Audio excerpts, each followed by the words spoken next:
In this video, we will achieve an incredible unification in world history together. I will take you to China. We will see the Chinese dynasty. We will go to India. We will witness the era of the emperors. We will fly over the Ottoman Empire and unite Europe. We will jump right in. We will establish America. After that, we will unite the colonies and finish the video. So, I will explain that transitional period from the 1600s to the 1789 revolution, covering all of Europe and America. So this video will zip up and combine all the world history you've watched before. That's why I won't go into much detail about the Ottoman Empire, as I have already made 3 videos on it. We will take a broader look at the world. So, how did they go from Europe to America? What were the internal conflicts in Europe and so on? It will be a long video. Please watch it at a leisurely pace. If you really want to understand world history, this video is of vital importance. Welcome. When we look at the year 1600, the Ottoman Empire was quite powerful in Africa, Europe, and Asia. It is living its final moments. It is powerful, but sadly it will not be able to carry that power into the 1800s. At the same time, when we look at the continent of America, the Spaniards had already begun to settle in South America. The English and the French are also trying to settle in North America. In other words, America is gradually taking shape. There is a balance of France, Spain, the Pope, and the Holy Roman Empire for Europe. In other words, they are interacting among themselves. In this period, we see the power of the Habsburg dynasty. As you know, in the last video, we bid farewell to you with Queen Elizabeth. Her brother, her sister, Queen Mary, was showing very harsh governance. After having her executed, she ascended to the throne herself. But when Queen Elizabeth became queen, she did not marry. The king did not want her to. He wished to keep the power for himself. Mary had a son named James VI, who was exiled to Scotland after she had her sister executed and took her place. Elizabeth died. Ultimately, like all living beings, they age, but one day they die. Therefore, after Elizabeth's death, when James VI of Scotland ascended to the throne of England, he is referred to as James the Thus. In history, these two upheavals emerge prominently. King James the Fun ascends to the throne of England. James's reign is very important for the fate of England and America. James was now the king of both Scotland and England. Even William Shakespeare attended the coronation ceremony, so he was actually quite a beloved figure. He was unfortunate because the plague struck England before he could enjoy his kingdom. About 1,000 people are dying each week in London. The deaths are quite horrific. Now, since I will tell you the history of beliefs in this video, how Buddhism, Christianity, Islam, Catholicism, Protestantism, and the Puritans spread and developed, I need to touch a little on James. James did not manage to endear himself to anyone. I am talking about the powerful nobles. Over time, the situation turned upside down. The coronation ceremony could not be held on a grand scale due to the plague. The queen crowned herself. But the Protestants did not like him. The Catholics already disliked him. On top of that, he clashed with Parliament. James became at odds with everyone. Now, when James ascended to the throne, the expectations were very different. Protestants are saying, "Oh," from England because they were supported while in Scotland. The era of Protestants began in England. Protestants say that they were supported in Scotland and our period has started. The Catholics say that this, James's mother, was Catholic. That's why our era began. Both sides are actually in a state of expectation. A group emerged from the Protestants. They purified things like the church, priests, and some variations of the Holy Book from their Christian beliefs. That comes from Prutin. The Prutin gathered around James. James was troubled by them all. First, he expelled the Protestants. Then he drove the Catholic priests out of the lands. This was not enough. When he met with the Parliament, or let's say the Assembly, the Parliament was restricting his powers. He dissolved the entire Parliament. He told them to go home. From now on, I will govern alone. As for James, no one was left. In other words, no one started well and fell so quickly, but there was a very, very important change for the history of Christianity there. A 54-year period of rewriting the Bible began. A variation known as the King James Bible has been released. It is still read today. You can find the King James Version in the hands of most Christians. Here, Anglicans, Catholics, and Puritans came together, and the clergy decided on a common Bible over the course of 54 years. During King James's reign, Spain brings tons of gold and silver from South America. A lot of valuable goods are arriving in shiploads. At first, the English ships are subtly bothering them, but they do not want to engage in war and say, let's explore England as well. King James sends 3 ships to Pequi. They are setting sail for America, and since it has already been discovered, it is not very difficult anymore. There are masons on the ship, blacksmiths, those who understand iron, and also jewelers, as we are going to find precious stones. In May 1607, they landed on the shore of North America. The place they landed is now called Jamestown.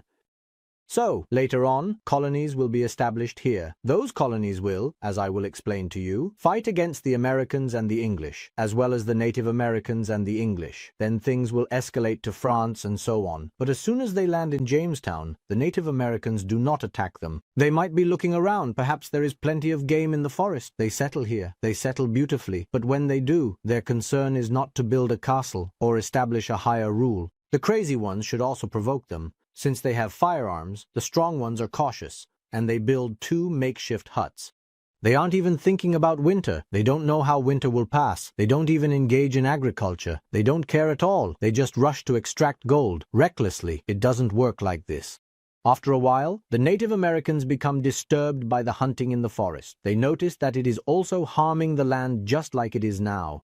They experience a conflict with the natives, and then the situation escalates. It escalates. They realize what to do and go build a fort. They are building stone-walled houses and noticing food is no longer abundant in the forest, turning to agriculture. They are creating small fields. But things are not going as well as they hope. After experiencing the first drought and a harsh winter, they start to resort to cannibalism out of hunger. I'm not joking. They are reaching an understanding in that area and establishing peace. They manage to hold on to that place for a while. In fact, the leader of Jamestown marries Pocahontas, the daughter of the tribal chief. Yes, the Pocahontas that has been made into a cartoon, and so on. Therefore, they are making their way to America. Meanwhile, not everyone was coming to America to extract gold. Some still believe, for example, the French, but there are also the Dutch. However, I will talk about the French. The French believed that there was a way to pass through America by canal and land, providing a shorter route to China and India, rather than going from Asia. Therefore, they thought they could bring spices and various fabrics cheaply through this route, silk for instance. But it's not that easy. The new king of New France is sending ships. These ships are landing in the lands known today as Canada. First, they land at Port Royal. Port means harbor, specifically the King's Harbor. Royal refers to royalty. The name of today's Real Madrid is not actually Real Madrid, but Royal Madrid. Think of it as Royal Madrid. Anyway, they are moving towards a region called Quebec. They are also experiencing difficult conditions. The first winter is so harsh that only 8 French people survive. They are struggling to hold on in America. After a while, reinforcement ships are coming from Europe, from France again. They are marrying and settling down by making agreements with the local tribes. The place called Quebec is still a French-speaking area. In other words, it is one of the oldest settlements. Now, the reason why French is spoken in Canada is no longer a mystery to you, sir. Now we will go to a completely different part of the world. We will fly to Japan during the same years, because I am telling you world history. This video is all about world history.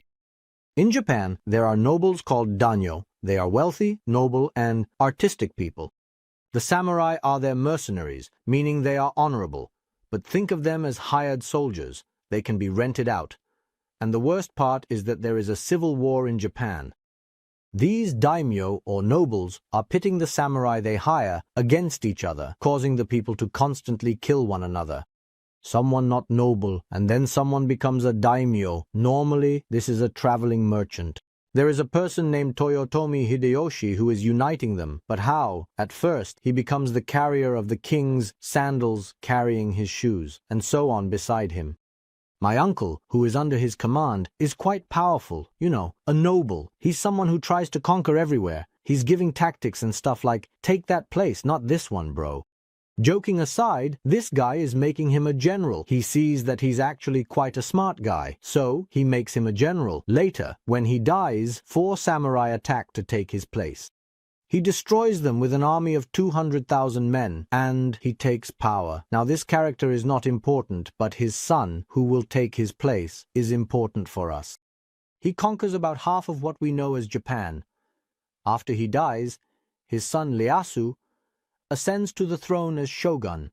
The shogun, that is their empire, and the person who unified Japan under one roof is this, Ieyasu.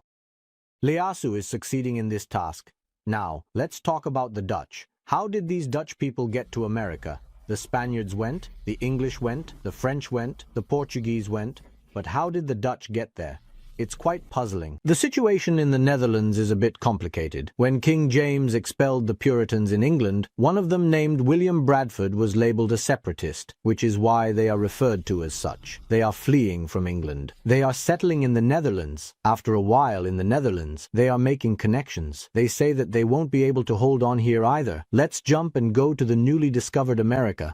And they are going to America. The area they settled in is currently referred to as Massachusetts in the Netherlands. After they held on here with the small group coming from Holland, more people from Holland are also going to America. Now that the light is seen, did the Dutch settle in America as well? Continue. At this time, the Dutch government was very clever. They were powerful back then. They say that our merchants should not compete among themselves, so let's establish the East India Company. Don't be misled by its name being East India. The English will also set up a similar company. How can the East India Company colonize India and its various islands? How can we cheaply steal their labor, products, and plunder their spices? In summary, the first monopoly is being established as one of the major companies. Think of it like the founding of today's Apple.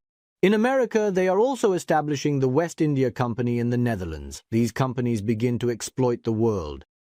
Listen carefully. Important information. The Dutch in America established the West India Company. They are calling today's Manhattan Island New Amsterdam. New Amsterdam. They are making it their own. Later, when King James died and the Duke of York, Charles II, ascended to the throne, the name of this place changed from New Amsterdam to New York. Have we established New York with you? Look, I am transporting Europe piece by piece to America in the fate of the world.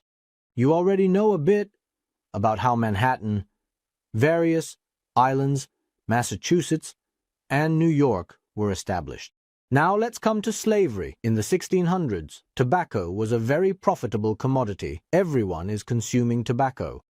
And the cultivation of tobacco is very labor-intensive. Especially the lands in America are suitable for tobacco, but the lands where tobacco is grown are very difficult. You catch diseases, and it is hard to plant. Therefore, workers are asking for a lot of money. In 1619, a Dutch ship anchors near the American colonies. He says, "I also have slaves that I brought from Africa." Slavery is actually quite common in Europe. It jumps to America in 1619. Dutch traders bring them. They say, "Oh, it's cheap." Thus, slavery begins. They start taking slaves and making them work in the fields. Slavery will last for many more years. A triangle is formed here. The tribes in Africa capture the weaker tribes and sell them to the ships coming from Europe. In other words, their own people. They receive goods in return. European ships load slaves excessively, thinking they will die anyway on the way, whether horizontally or vertically, so they can't even go to the toilet. They live where they are. They are taking them to America, where they buy sugar, cotton, and fur, and in exchange for the slaves they provide, they sell these goods in Europe. This triangular trade is costing the lives of millions of people. Consider that 100 years after Jamestown was established, half of the population in America was enslaved. So much, Africa was divided and exploited by Portugal, the Netherlands, and England to seize and exploit lands. And the Portuguese became incredibly wealthy from the slave trade with what they obtained in Holland. I had previously told you about the Persians. The Persians were always in the regions around Mesopotamia and India, let's say today's Iran, and so on. The Persians were so powerful that they had destroyed the Babylonians, who had annihilated the mighty Assyrian Empire. The Persians will end. They are removed from the great Alexander's domain. The Persians are influenced by Islam and are becoming Muslims.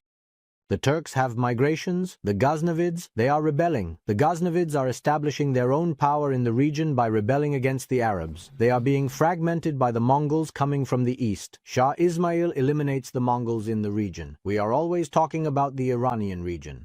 So how does this region come to this date, the date we are currently discussing? And we have arrived at 1587. Shah Abbas, the grandson of Shah Ismail, ascends to the throne. It looks like the Ottoman Empire is very strong, and they say to the Ottoman Empire, "Let me give you some land. Don't attack me." The Ottoman Empire responds, "They are afraid of us," because at that time, the Ottoman Empire really needed peace in the east. They really want to advance into Europe and take Austria, specifically Vienna, which is the heart of Christianity, or rather, the Holy Roman Empire. Because he is the emperor, of course it benefits the Ottoman Empire. They say, "All right," and take some land, claiming that these people are afraid of us and nothing will come of them. The Ottomans turn their faces to the west, a big mistake. The Ferhat Pasha Agreement is signed in 1590 between the Safavids and the Ottoman Empire. Tabriz, Karabakh, Georgia, and Shirvan are being abandoned. But Abbas is not naive. Abbas is making agreements with the English. He is bringing someone named Sir Robert Shell to lead his army. He is acquiring modern weapons from Europe. He is modernizing his army significantly, and in 1603 he attacks the Ottoman Empire. This war continues until 1618, 15 years. The Ottoman Empire is already at war with Austria. There have been Kilali revolts in Anatolia. It's an incredibly advantageous situation for Shah Abbas. He is making very good use of the opportunity, and he is gaining more than what he is giving from the Ottoman Empire. The Ottoman Empire is losing territory, which is causing a questioning of its power in the Islamic world. Shah Abbas is fond of trade in the Persian Gulf. The Portuguese are constantly trading there. He captures an island there and begins to gradually move downwards. This occurs between 1640 and 1612. There is a 30-year-long civil war in Europe from 1618 to 1648. Europe is entering into a war within itself. This occurs precisely during the reign of Murad IV. As you may remember, the fifth device had divided the lands between his brother Ferdinand and his son Philip. Philip had taken Spain, while Ferdinand had taken Germany. Later, Ferdinand became the Holy Roman Emperor. Initially, the war starts between Protestants and Catholics within the Holy Roman Empire, but then it turns into the Habsburg War with France. We will definitely cover the Habsburg dynasty separately. Therefore, there is a 30-year war based on religion and belief within Europe. While the Holy Roman Empire is lively within itself, the King of Denmark is also attacking the Holy Roman Empire. From this opportunity, James from England also enters the fray. Sweden says, "Entering Rome. If 7 join, I will join." Everyone is attacking the Holy Roman Empire. When this war is over, the Holy Roman Empire is Germany. It is falling apart. Some places are establishing their own German forces. France is gaining territory from here. Sweden is acquiring its present lands. Therefore, one of the events that led to the dissolution of the Holy Roman Empire is the 30 Years' War. I will continue to proceed in this connected manner. None are bored. We looked at Japan in the 30 Years' War. Things were a bit different there. Ieyasu, during the time of his son and grandson, is very afraid of the spread of Christianity in Japan. They fear that missionaries and priests will come. The situation escalates to the point of completely closing Japan off from the outside world. It's like the craziness in North Korea today. If someone travels outside of Japan and returns, they are executed. Mentioning Christianity in any way also leads to execution.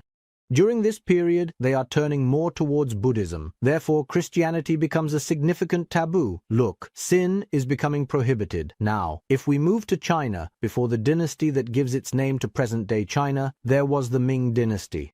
During the Ming dynasty, China is governed by its natives. I will explain shortly that the Ming were not natives. During the Ming dynasty, from 1368 to 1644, the Chinese were relatively peaceful and focused on their own affairs. To the north of them, there were the Manchus, who frequently attacked their lands from the north. They will also later initiate the period of the Qing dynasty, which will be the last imperial period of China, from 1644 to 1911. Now, while the Ming are present, the people in southern China speak the same language, eat the same types of food, have the same culture, beliefs are roughly the same, and they hang out in peace. However, they are poor. Therefore, when the Manchus in the north continuously attack their lands, it is difficult to establish a strong army in China. The people are already in a state of rebellion. While the Manchus were attacking, a postman named Zhu Qing was urging revolt. He says, "Come on, let us all unite and overthrow the current Ming dynasty so that we can at least be strong against the Manchus." He says the emperor is asleep. He is gathering an army from the people, and they are advancing towards the capital, towards Beijing. No one stands in their way. They cannot fight anyone. They reach the palace in the end. The palace doors are also open. Some guards have died, and some soldiers have long since abandoned the city. He is entering the imperial palace. The people wonder if they should at least execute the emperor. The emperor has also committed suicide in his own room. Actually, no one is governing China at that time. The castle in China is empty, and there is no one on the defense. Don't think that this messenger and the people are taking over China. While they were wondering what to do, one of the old Ming generals went to the Manchus and said, "The situation is like this. Come and take over the country, and I will be the administrator for you." When the Manchus see the fortress empty, of course, they take over China. Now the problem is that they have taken over China because they are not the original people of China from the Ming dynasty, the new arrivals. Despite not being the majority compared to the southern Chinese people, behave like dogs towards the old majority. They are torturing them, making them work in all sorts of dirty jobs, ignoring the story of salaries and so on. They can barely satisfy their hunger. In fact, are there any Red Kit fans left who watch the cartoon Red Kit, considering that the old Chinese used to grow their hair back? But these Manchus, coming from the north, shave the front of their heads and throw their hair back into a single braid on both sides. Therefore, they begin to forcibly shave the heads of those they claim to be ancient Chinese. This was, of course, a great insult to the Chinese. It was barbarism. Afterwards, the second Manchu emperor ascends to the throne and later unites the people. The mistreatment and such end during his reign. China gradually begins to unify and starts to conquer its surroundings. We'll return to this part about China later. Now let's go to India. India is a big deal. We're going to do something like Taj Mahal now. How about that? Wait, when we go to India, there is the Mughal period, the Mughal we are talking about. The person has established the Mughal Empire, and a very powerful empire.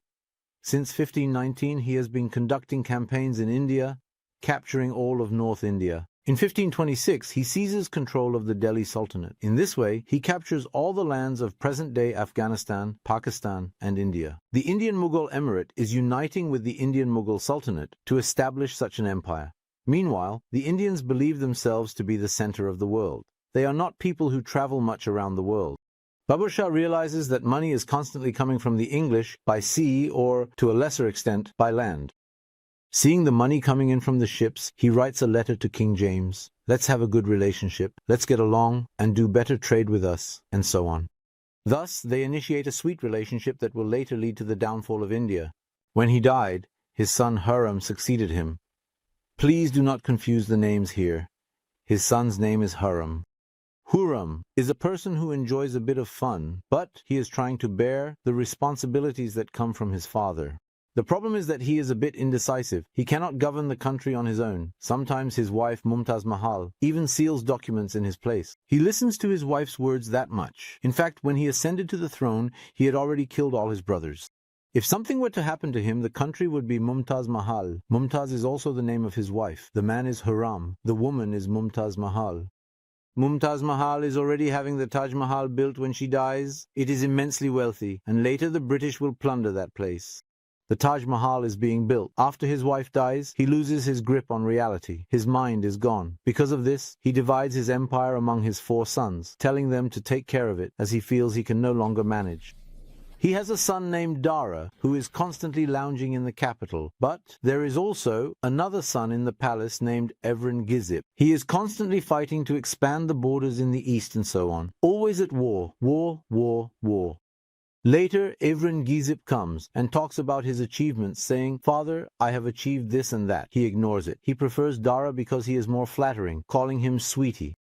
Then, when he realizes that he must step down from the throne, Dara says, "Father, make me the ruler." He says, "All right, my son, the country is yours." He never says that Aurangzeb is working like a dog over there. Evren-Gizip is coming with his army to declare Dara as his heir and is also imprisoning Babur Shah. Therefore, after the father dies, he is buried next to his wife, Mumtaz, in the Taj Mahal. The era of Evren-Gizip begins. Evren-Gizip maintains an incredibly powerful expansion in India until the age of 89. Now remember that India, well, remember there is nothing to go to, you see, is a peninsula. To the south, there are tribes he will fight against. The ones to the north are already protected by strong fortresses that were captured during his grandfather's time. Therefore, Evren-Gizip first attacks the southerners. However, he cannot win the southern battles very easily. Unfortunately, the wars he engages in while moving south wear Evren-Gizip down significantly. Evren-Gizip's disadvantage is being a Muslim. The right belongs to the Hindus. The people are increasingly opposing Islam. Evren-Gizip bans Hindu temples and does not allow the construction of new ones. He prohibits wine and alcohol. He attempts to implement Sharia laws. His relationship with the public deteriorates. As the old Hindu rulers in the palace are removed and efforts are made to replace them with Muslims, the administration itself begins to be shaken. This is one of his 3 mistakes. His second mistake is engaging in war with the kingdoms in the south. This war lasts for 26 years. Evren-Gizip does not even return to the capital Delhi for 25 years. Unfortunately, he is so focused on the south. His third mistake is relying too much on the British, like his grandfather. He allows the British to establish a base in the Bengal port, permitting them to settle in the area. He knows he made a mistake while dying due to these 3 errors. And the English are slowly beginning to settle in India. When Evren-Gizip dies at the age of 89, a struggle for the throne begins among his 3 sons who will succeed him. The eldest is already 64 years old, so he has been waiting for the throne for 64 years. When I say child, I mean a grown man. It doesn't take long for him either. 5 years later, he dies as soon as he ascends to the throne, already from old age. Meanwhile, pay attention to this. Ottoman sultans die quite young, but the kings in the east live much longer. After Evren-Gizip's death, the Persians attack 30 years later.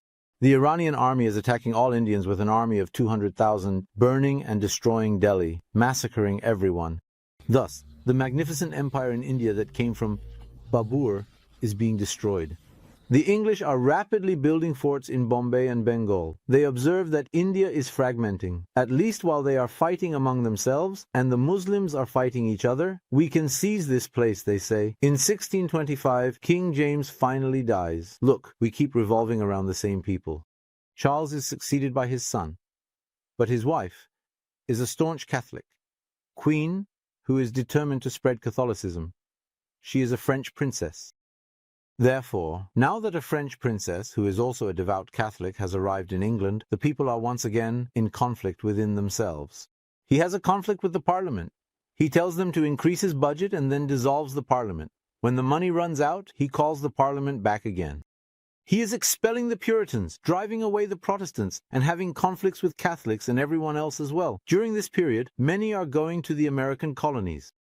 Subsequently, a civil war breaks out in England. Charles's army is later defeated, and Charles is killed while holding the title of King of England and Ireland. During this time, it is called the Commonwealth. A man named Oliver Cromwell says, "All right, I am the Lord Protector. There is no monarchy here. We will govern ourselves." But, of course, no one buys this because he is also trying to govern England for his own interests. During this period, England is not ruled by a king or queen for the first time. It's in neutral gear. Consider that, even though she is not officially recognized as the queen, there is still a queen at the head of England. It is just that there is no king or queen in charge of England during this time. In 1653, when Oliver Cromwell died, Charles's son Charles is called to the throne. Either he ascends to the throne, but England returns to the monarchy again. However, during that period, the plague is about to end, and the Great Fire of London breaks out in 1666. 70–80% of England is burning. There is no place left that isn't burning. London, or rather, excuse me. Therefore, the period of the Charles kings is completely terrible. They cannot recover at all after the reign of King James. Meanwhile, things are going well in France. The Sun King, the era of Louis XIV in France begins. And he lives a very long time. He remains on the throne for 72 years. Just think about it, such a long time. France is strange. They can't find names for their kings. Before this one, Louis XIII, then Louis XIV, and after that, Louis V and Louis XVI. France probably keeps this simple, meaning you see rulers with the same names, repeatedly. Anyway, in summary, this man ascends to the throne. And luxury show fan, he is building the Palace of Versailles. He is building a hall called the Hall of Mirrors in the palace. Light falls on 17 mirrors from 17 windows. He is a fetish fanatic. He goes crazy spending money. Imagine a palace that is 400 meters long. There is a hall called the Apollo Hall, which is luxurious. These are the most magnificent empires of that era, where money was abundant, of course. Shall I compare the size of this palace to modern palaces for you? Bursa Palace was built in 1682. The number of rooms is 700 and the area is approximately 70,000 square meters. England's Buckingham Palace is built 20 years later in 1703 with 75 more rooms totaling 77,000 square meters, which is 7,000 square meters larger. A person who loves luxury excessively is throwing around money and encouraging those around him to spend lavishly as well. He wants them to dress expensively. Therefore, during his time, there are also many wars. During the 14th century, France is losing both reputation and a lot of money in wars, while the 14th world is alive. Germany is attacking the territories of present-day Germany. The people there are not very united. They are somewhat disorganized, but there is a unity in the East. Let's call it a tribe, whatever we want to call it. The leader of Brandenburg fights very well against the 14th world. Afterwards, he becomes the leader of what is now Prussia. Prussia is also the origin of present-day Germany. So, Germany gradually comes to its current borders and shape. Of course, I am not counting events like World War II. Let's say they are drawn back. Here, if we look at America, the coastal colonies are gradually moving inward into America because they need land. The first genocide occurs. 3,000 red-skinned individuals are slaughtered without even being able to fight back. Thus, genocide begins in America. The definition of genocide in the world starts with the extermination of Native Americans by the Americans. Do not think that they are only fighting. The French in the north are also spreading smallpox to the Huron tribe there. Since they had not previously been exposed to smallpox, the entire tribe there contracts the disease, and more than half of them die from it. Now, seeing the destruction of the Huron tribe, other Native Americans are attacking this center of France, held by Louis XIV, in the city of Montreal. The attack on Montreux also sends heavy weapons here in the 14th century and pushes back the Native Americans. They are holding on here again in North America. Therefore, the French will stay in North America for a while longer. Let's go to Russia, because things are very interesting there. In 1682, Peter becomes Tsar. What does Tsar mean? Tsar actually comes from the word Caesar. In most cultures, the great emperor at the top is referred to by names such as Tsar, Caesar, and Kaiser.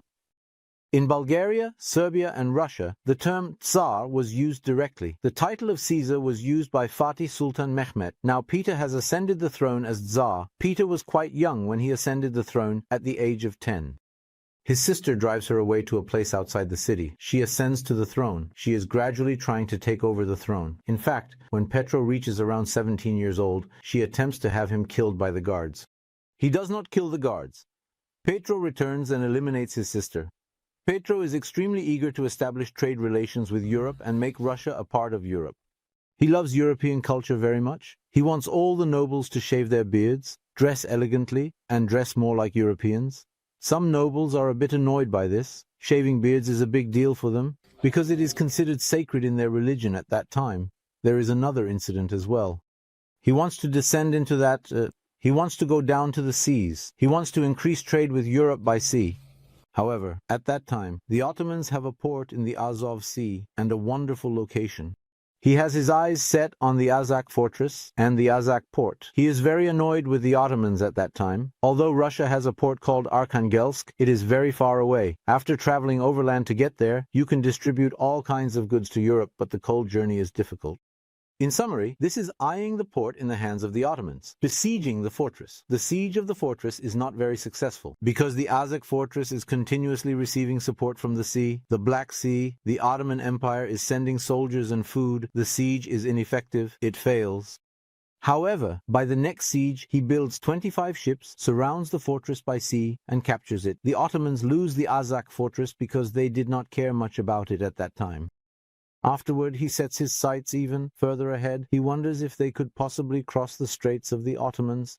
He is building more ships, around 85 in total. At the same time, he is modernizing his army and bringing his culture closer to the West. The number of ships increases to 85, but he decides to abandon attacks on the Ottoman Straits. Sweden has a Baltic port in its possession and is eyeing it. Now, while Peter attacks Sweden, Denmark takes the opportunity to turn around and attack Sweden as well. Everyone is descending upon Sweden. Sweden has already taken its land from Germany. They think Sweden will lose, but interestingly, Sweden resolves the situation by first taking over Denmark. The King of Sweden becomes stronger. The Russian army has been fighting in distant lands for a long time and is weakening in the cold, leading to their retreat. The Swedes, of course, are making a mistake. The King of Sweden is also a young king. He gets very excited. He says, "Wow, since I have pushed back the Russian soldiers, I should conquer Russia," and then he charges into Russian territory. Very clever. Peter's period. He says, "Do not fight, retreat. Retreat as they come." Of course, while they spend the winter in warm huts, knowing the places to which they constantly retreat in the Russian villages, the Swedish army is continuously setting up tents. More than half of the army is dying frozen. They are dying from hunger, misery, freezing, and disease. Now Peter is establishing relations, but the Ottoman Empire also wants to establish relations with the West. But there is a strange and sickly situation: to both seize Austria, the heart of the Holy Roman Empire, and to establish good relations with the West. This does not seem very consistent to all of the West. France also has a false friendship. It constantly writes letters to the Ottomans to gain support for its own interests. In 1683, 250,000 Ottoman soldiers set out on a campaign towards Vienna. The siege of Vienna fails, thanks to Grand Vizier Kara Mustafa Pasha. Thus, the Ottoman Empire's return from Vienna greatly shakes its reputation. Following this, there is the era of Sultan Ahmed III, which could have been avoided, known as the Tulip era. Ahmed III enjoys himself immensely and has tulips planted in his gardens. He invites European nobility and shows them these ridiculous fantasy tulips. One of the manuscripts written during that time mentions that there was so much splendor in the tulips that they would place a candle in every fourth tulip so they would look beautiful at night. In fact, the son-in-law Ibrahim Pasha was also a vizier. The Janissaries are very disturbed by the absurd and strange period of rule they are experiencing, and they storm the palace. They imprison him and burn the palace. His nephew, the first Mahmud, takes over. Even if we don't call it the last period of the Ottomans' decline, the situation around 1688 is as follows. Europe is very chaotic. There is a civil war that started in Europe and spread to America, because they could not properly share the wealth there. Spain, England, and France are fighting strangely among themselves. They are also fighting in the colonies and within Europe. During this period, the French held territories in America, with Canada in the north and the state of Louisiana in the south. These are, of course, the current names of these regions. England has taken the eastern coast, while the Spaniards have taken Florida and New Mexico. However, the central parts of America remain unclaimed. In 1753, when the French begin road construction towards present-day Pennsylvania, the English want to send an envoy to them. "Stop, or we will destroy you. The road is long, and the French are strong. No one is saying that I should go. George Washington. That's Washington on the dollar. He says he's going to leave. His father is a farmer or something. They agree, so they put him on a horse and send him off. He goes, of course, and tells the story. The French, saying they will hang him, send him back. He does not return. He is trying to seek support and establish a small army there, attempting to build a fortress or something similar close to the French. At first, George Washington fails in the initial conflicts. About 1,000 British soldiers die. The French win, but then the situation turns around. Over time, the French are expelled from North America. First, the French capital, Quebec, is captured, followed by the capture of Montreal. The Treaty of Paris is signed in 1763, and the French leave America. The fire ignited by George Washington is causing the French to leave America. But don't think that George Washington is only driving the French out of America. George Washington is about to drive the British out of America, as I will explain shortly. Now we are entering a rather troubled period. The French are being targeted, and a lot of money is being sent to the English. to throw Louis's soldiers out of America. Naturally, this money is coming from Britain, that is, England. The empire says that we have become impoverished. We said we'd hold America, but the money did not come. We sent money. Since he says so, let's impose some taxes on the colonies over there. In England, in America, on the colonies, they are inventing small taxes. First, they impose a tax on sugar. Then they impose a tax on tea. They levy taxes on iron, glass, paper, especially playing cards, and on any drink they can find. The colonies are awakening after a while. They even come up with something called a stamp tax. They say that whatever we approve, we will demand crazy amounts of money. Thus, the situation in the ports begins to worsen. This is because the ports are under England's control. You need to understand this period well. We call the people who came to America and settled there 100 years ago Americans. When I say Americans, don't misunderstand. I don't mean Native Americans. They have long been killed off. They still exist, but they are in hiding. When I say American, think of the English who came to settle in England beforehand, okay? There might be a little mix with the Portuguese and Spanish, but it's mainly the English. The English who have become Americans are uncomfortable with the English from England in Britain. They feel like they are constantly being overshadowed by them. They are imposing taxes on everything. When the tax on tea was introduced, they went into a frenzy. They say that at that time Boston Harbor was very popular. They say that from now on, we will not unload the tea from the ships. Since you are imposing such exorbitant taxes, they say it should stay on the ships. The colonies start holding meetings among themselves. England is naturally disturbed, thinking, are they rebelling against us? In 1770, one night, they sneak onto a ship in Boston Harbor and dump 360 chests of tea into the sea in Boston. They say, we won't unload your tea, we love your tea, but no taxes for you. This is called the Boston Tea Party in history. It is an interesting event. This rebellion drives England crazy.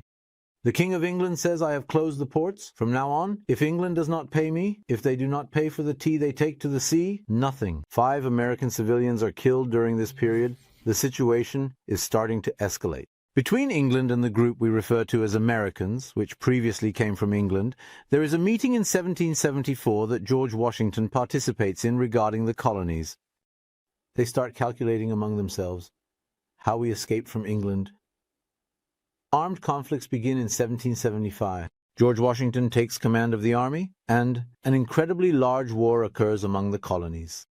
British soldiers from England are pushing Americans back into America, even though the English soldiers suffer 3 times as many losses.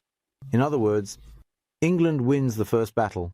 However, afterwards, Washington forms an army with the remaining soldiers, and they win the war. Now, of course, they win the war, but in 1776, for example, Rhode Island declares its independence. There is an important event here. On July 4th, 1776, Thomas Jefferson publishes a declaration. Let's call it the Continental Congress, which is the assembly of those who came to America from the colonies before this, and they approve it. After this, we no longer pay taxes. There is something like I've had it with Britain. Britain is entering the battle against Washington's army, with an army of 30,000 men. Here they are coming out to New York in present day. Washington's army is retreating, losing this battle. They have about 3,000 soldiers left. The course of the war turns here. In 1778, France strikes England from behind. In other words, they are providing support to the Americans. They are supporting those who are taking us out of the continent. Just think, Washington had taken them out of the continent. When Spain and the Netherlands attack England, they take the opportunity to join the Americans in the war against the English king. As a result, England begins to become increasingly impoverished. Money is again being raised. The treasury is running empty again. In 1781, George Washington brings the American army to the shore. They are cornering the British army on the shores of Virginia, who would normally be able to escape by sea, but when the French philosopher turns them around, the British army surrenders. In 1783, the colonies that had previously come to America are gaining independence from Britain and separating. Yes, we have gradually approached the end of the New Age. We saw India, we saw China, we saw Japan, then we moved on to Russia, we saw Europe through the Ottoman Empire, and we arrived in America. I have created a video that compiles world history into a single package for you. What will we see from here? We will gradually move towards World War I and World War II, eventually reaching the present day, even if not in the next video. Then, we will complete world history by examining dynasties and various aspects vertically. It is very difficult to narrate the entirety of world history while touching equally on all countries. We have not left any continent untouched. That is to say, I hope it is going well. In the next video on world history,